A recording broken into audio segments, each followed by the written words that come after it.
नमस्कार दोस्तों, जय हिंद, जय Bharat. Welcome my YouTube channel CDRK Saini BEd classes. देखिए, आज से हमने जेंडर विद्यालय और समाज पेपर के अंतर्गत नई यूनिट प्रारंभ की है। इस जेंडर विद्यालय और समाज पेपर के अंतर्गत आज की क्लास में हम यौन उत्पीड़न एवं आस पड़ोस तथा कार्यस्थल पर होने वाले उत्पीड़न के प्रकारों के बारे में अध्ययन करेंगे। देखिए, जो यौन उत्पीड़न होता है, ये यौन उत्पीड़न महिलाओं के साथ साथ पुरुषों के साथ भी होता है, बालक बालिकाओं के साथ भी होता है। तो इस यौन उत्पीड़न के बारे में अध्ययन करना अति आवश्यक है कि यौन उत्पीड़न क्या है और यौन उत्पीड़न के कौन कौन से प्रकार हैं जो कार्यस्थल पर अधिक प्रयोग किए जाते हैं। तो आप सब बने रहें हमारे साथ, हमारे YouTube चैनल के साथ। और यदि आप हमारे YouTube चैनल पर पहली बार आए हैं तो हमारे YouTube चैनल को सब्सक्राइब करें और पास ही बने बेल आइकन के बटन को जरूर दबा देवे, जिससे हमारे द्वारा जब भी कोई न्यू वीडियो अपलोड की जाए तो उनके नोटिफिकेशन आपको मिल सके और आप अच्छा अधिगम करते हुए परीक्षा की आप अच्छी तैयारी कर सके। देखिए जी, ये टॉपिक है आपकी परीक्षाओं में कई बार आया हुआ है, इसलिए अति महत्वपूर्ण है। हम सबसे पहले यौन उत्पीड़न के बारे में अध्ययन करेंगे कि यौन उत्पीड़न क्या होता है। देखिए, यौन उत्पीड़न शारीरिक और मानसिक स्वास्थ्य पर गहरा प्रभाव डालता है। देखिए, चाहे पुरुष हो या महिला हो, बालक हो या बालिका हो, यदि उसका यौन उत्पीड़न किया जाता है तो यौन उत्पीड़न से उसके जो शारीरिक मानसिक स्वास्थ्य पर गहरा प्रभाव पड़ता है। वो मानसिक रूप से तनाव में आ जाते हैं। तो जो यौन उत्पीड़न है, ये यौन उत्पीड़न किसी के साथ नहीं होना चाहिए। यदि किसी के साथ यौन उत्पीड़न होता है तो वो शारीरिक मानसिक रूप से तनाव में आ जाता है और उस पर गहरा प्रभाव इस यौन उत्पीड़न का दिखाई देता है। यौन उत्पीड़न शारीरिक चोट का भी कारण बन रहा है। देखिए, जो यौन पीड़न है, ये यौन उत्पीड़न प्राचीन समय से ही प्रत्येक पुरुष और महिला के साथ, बालक और बालिका के साथ चला आ रहा है। लेकिन वर्तमान समय में यौन उत्पीड़न का प्रयोग अधिक हो गया है, जिससे जो पुरुष और महिला है वो यौन उत्पीड़न के माध्यम से अपने शरीर पर एक तरीके से चोट महसूस करते हैं। एक तरह से ये सोचते हैं कि मेरे जीवन में सबसे बड़ी चोट लग गई है। किसके कारण? यौन उत्पीड़न के कारण। इसमें यौन और प्रजनन स्वास्थ्य की समस्याओं के तात्कालिक और दीर्घकालिक दोनों तरह के परिणामों के जोखिम भी जुड़े हुए हैं। देखिए, जो यौन उत्पीड़न है, इस यौन उत्पीड़न के द्वारा जो यौन संबंधी समस्याएं हैं या प्रजनन स्वास्थ्य संबंधी स्वास्थ्य हैं, उन सब समस्याओं का जो तत्कालीन यानी वर्तमान, तुरंत और दीर्घकालीन यानी कि फ्यूचर में भी इसका प्रभाव दिखाई देता है। क्योंकि जिन पुरुषों और महिलाओं का यौन उत्पीड़न होता है वो शारीरिक मानसिक रूप से तनाव में आ जाते हैं, दबाव में आ जाते हैं। हमेशा उनके दिमाग में वही बात रहती है कि हमारा यौन उत्पीड़न हुआ है। यौन हिंसा दुनिया भर के सभी देशों में होता है। देखिए, जो यौन हिंसा है, यौन उत्पीड़न है, ये हमारे भारत देश में ही नहीं होता, बल्कि विश्व के संपूर्ण देशों में यौन हिंसा होती है। और यौन हिंसा जो समाज कंटक व्यक्ति होते हैं उनके द्वारा की जाती है, जो नहीं करनी चाहिए। यौन उत्पीड़न से व्यक्तियों के शारीरिक और मानसिक रूप से उनमें तनाव आता है, इसलिए हमें यौन हिंसा नहीं करनी चाहिए। अधिकांश देशों में इस समस्या पर थोड़ा बहुत अनुसंधान आयोजित किया गया है। देखिए, जब ये समस्या पूरे ही विश्व में व्याप्त है तो इस समस्या पर अनुसंधान किए गए, रिसर्च किए गए कि इस समस्या का अंत किस प्रकार हो सकता है। तो विश्व के अनेक देशों ने यौन उत्पीड़न को खत्म करने हेतु जो उनके संविधान हैं, उन संवैधानिक प्रक्रियाओं में कुछ संवैधानिक न्यायिक प्रक्रिया, न्याय संबंधी कानून प्रारंभ किए, जिससे जो वैश्विक समाज में जो यौन संबंधी हिंसा है, उस यौन संबंधी हिंसा को खत्म किया जा सके। अब देखिए, यहाँ पर जो यौन उत्पीड़न है, इस यौन उत्पीड़न की परिभाषा FBI के अनुसार क्या है? यौन हिंसा जरूरी नहीं है कि महिलाओं के साथ ही हो। इसके अनुसार हमारे यौन अंगों में बगैर हमारी मर्जी के किसी भी अंग या वस्तु का हल्का प्रवेश भी बलात्कार कहलाता है, अर्थात यौन उत्पीड़न कहलाता है। यानी कि हम किसी की भी बिना मर्जी के कुछ भी अपने जो यौन अंग है उनमें किसी भी तरह से कोई भी हल्का सा प्रवेश बिना मर्जी के करता है तो उसे हम यौन उत्पीड़न कह सकते हैं। कुछ लोगों के विचार से हल्की फुल्की छेड़छाड़, बदतमीजी, अश्लीलता, छूने की कोशिश, फोन पर अभद्र टिप्पणी या संदेश भी यौन उत्पीड़न की श्रेणी में आते हैं। देखिए, मान लीजिए कोई व्यक्ति है या महिला है जो आपस में हल्की फुल्की छेड़छाड़ करते हैं या किसी से बदतमीजी करते हैं या अश्लीलता अपनाते हैं या छूने की कोशिश करते हैं। कई बार देखिए, फोन पर जब बात की जाती है तो आपस में अभद्र टिप्पणियां की जाती है, कई बार SMS भेज दिए जाते हैं, तो ये सब यौन उत्पीड़न की श्रेणी में आते हैं। और इन सब से जो महिला और पुरुष होते हैं वो शारीरिक मानसिक रूप से तनाव में आ जाते हैं और उनके शारीरिक चोट का कारण बन जाते हैं यौन उत्पीड़न। देखिए, आस पड़ोस तथा कार्यस्थल पर होने वाले जो उत्पीड़न के प्रकार है वो कौन कौन से हैं? इनमें देखिए, पहला प्रकार देखिए भाषाई उत्पीड़न। देखिए, भाषाई उत्पीड़न से तात्पर्य भाषा संबंधी उत्पीड़न। देखिए, कई बार आपने देखा होगा कई व्यक्ति भाषा संबंधी गाली गलौज करते हैं तो ये भाषाई उत्पीड़न कहलाता है, यानी भाषा की मर्यादा का यहाँ पर उल्लंघन किया जाता है। इसी तरह दूसरा उत्पीड़न है शारीरिक उत्पीड़न, यानी शरीर रूप से उत्पीड़न करना। इसी तरह थर्ड नंबर का उत्पीड़न है आर्थिक उत्पीड़न, यानी कि महिला और पुरुष का आर्थिक रूप से उत्पीड़न करना। इसी तरह नेक्स्ट है उत्पीड़न है मानसिक उत्पीड़न। देखिए, उसके साथ ऐसा बर्ताव किया जाए जिससे वो मानसिक तनाव में आ जाए तो उसे मानसिक उत्पीड़न कहा जाता है। और मानसिक उत्पीड़न सबसे ज्यादा समस्याग्रस्त होता है क्योंकि इसमें मानव मानसिक रूप से बिल्कुल तनाव में आ जाता है। और नेक्स्ट होता है सामाजिक उत्पीड़न। देखिए, ये जो 5 प्रकार है किसके? उत्पीड़न के, इनके बारे में हम एक एक करके अलग अलग अध्ययन करते हैं कि भाषाई उत्पीड़न क्या है, शारीरिक उत्पीड़न क्या है, या आर्थिक उत्पीड़न क्या है, या मानसिक उत्पीड़न का क्या है, या सामाजिक उत्पीड़न क्या है। क्योंकि यह प्रश्न आपकी परीक्षा की दृष्टि से अति महत्वपूर्ण है। तो सबसे पहले हम भाषाई उत्पीड़न के बारे में अध्ययन करते हैं कि भाषाई उत्पीड़न क्या होता है। देखिए, आस पड़ोस तथा कार्यस्थल पर महिलाओं को भी उत्पीड़न का शिकार होना पड़ता है। देखिए, जो आस पड़ोस होते हैं या कहीं पर भी महिलाएं कार्य करती है तो वहां पर जो महिलाओं के साथ क्या होता है? भाषाई उत्पीड़न होता है।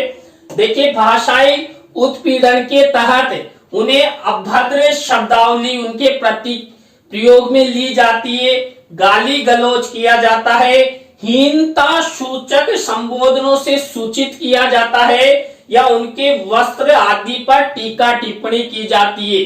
देखिए, जो भाषाई उत्पीड़न है ये इस प्रकार किया जाता है, कोई महिला किसी कार्य स्थल पर कार्य कर रही है तो किसी अन्य व्यक्ति द्वारा उस पर अभद्र शब्दावली का प्रयोग किया जाए यानी गाली गलौज किया जाता है, या हीनता सूचक यानी अपने आप को हीन महसूस करने वाले शब्दों का यूज किया जाता है, या वस्त्र आदि पर टीका टिप्पणी की जाती है तो यह कहलाता है भाषाई उत्पीड़न।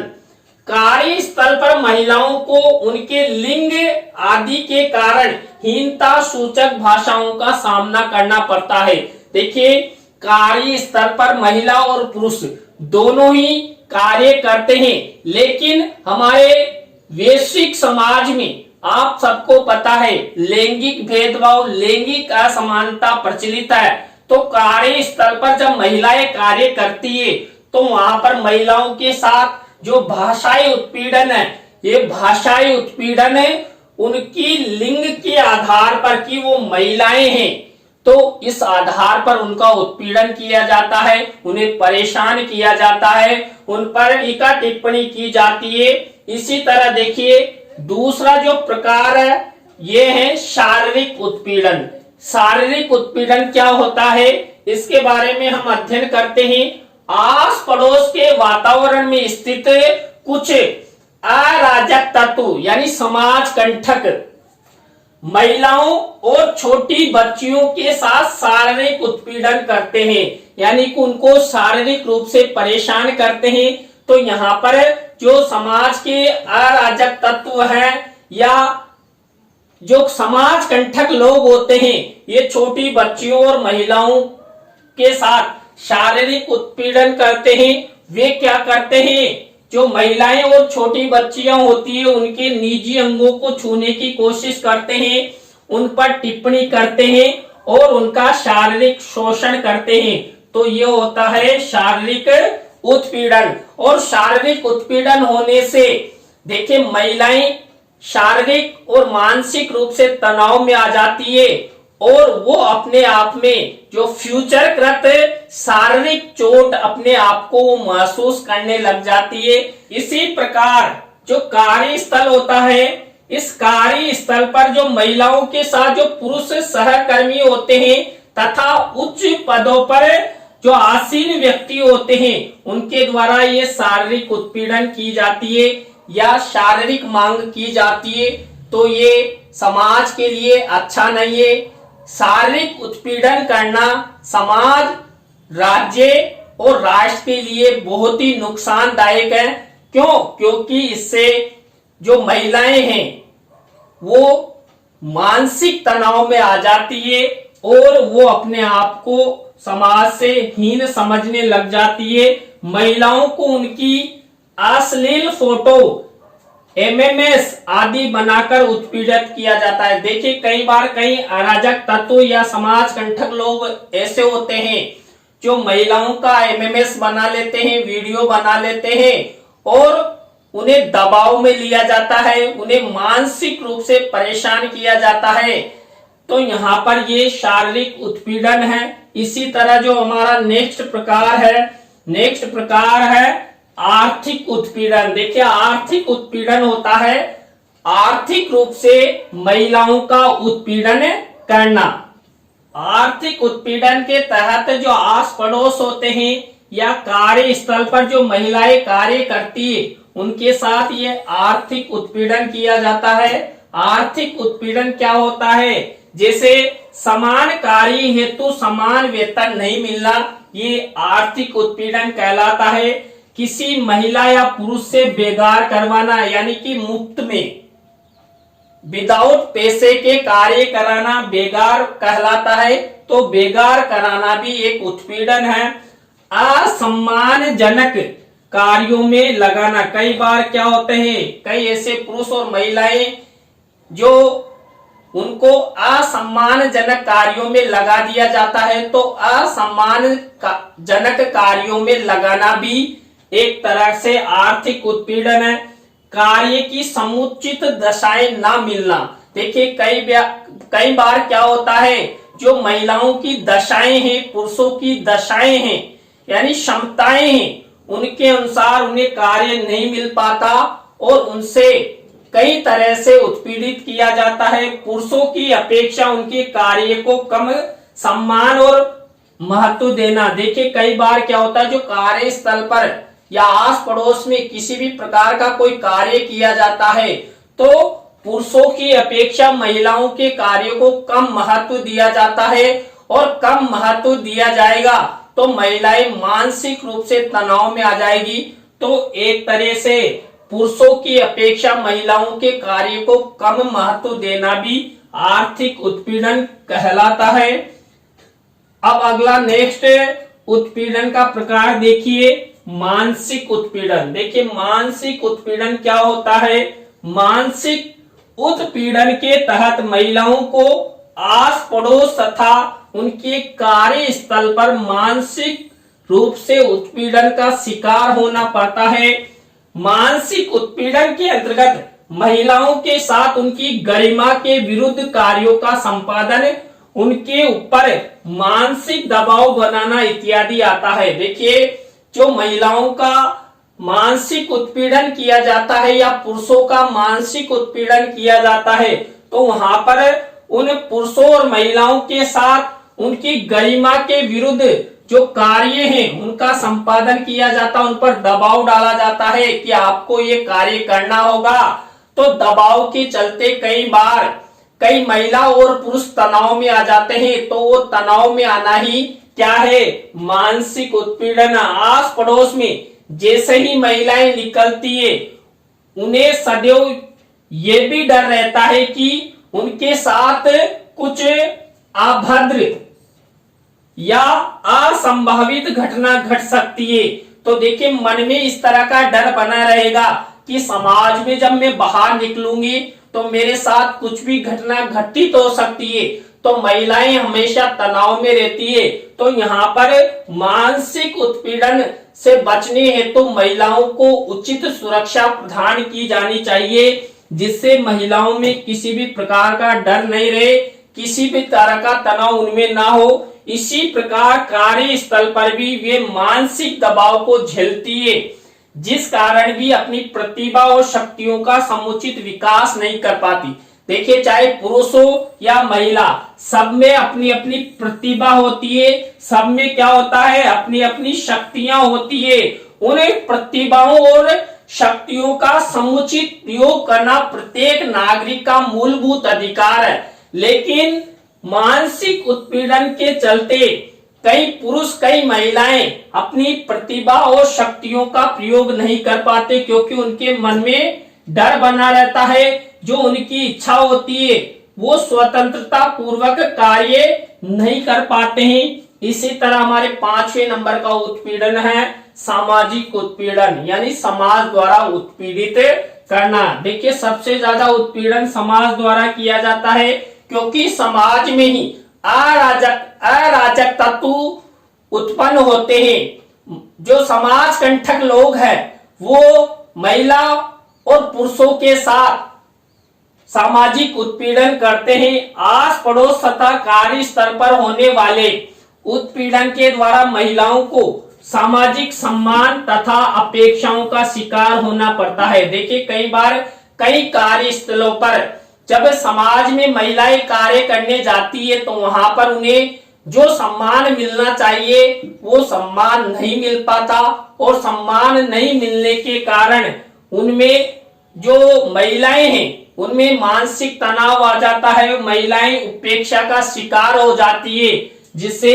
समाज में मानसिक तनाव आने से वो सामाजिक उत्पीड़न का शिकार हो जाती है। समाज में जो महिलाओं को मान सम्मान पद और प्रतिष्ठा मिलनी चाहिए वो नहीं मिल पाती। देखिए किसी महिला को यदि समाज में उचित पद उचित सम्मान नहीं मिलेगा तो महिलाएं मानसिक रूप से तनाव में आ जाएगी।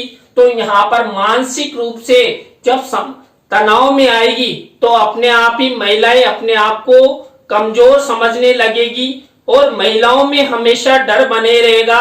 तो यहाँ पर जो समाज द्वारा जो सामाजिक उत्पीड़न किया जाता है, इस सामाजिक उत्पीड़न को दूर करना चाहिए। महिलाओं के साथ किसी भी प्रकार का सामाजिक उत्पीड़न नहीं करना चाहिए। समाज में महिलाओं के साथ कई कार्यस्थलों पर उत्पीड़न किया जाता है। देखिए, जो अभी हमने उत्पीड़न के प्रकारों का अध्ययन किया, वो सब समाज में उत्पीड़न होते हैं।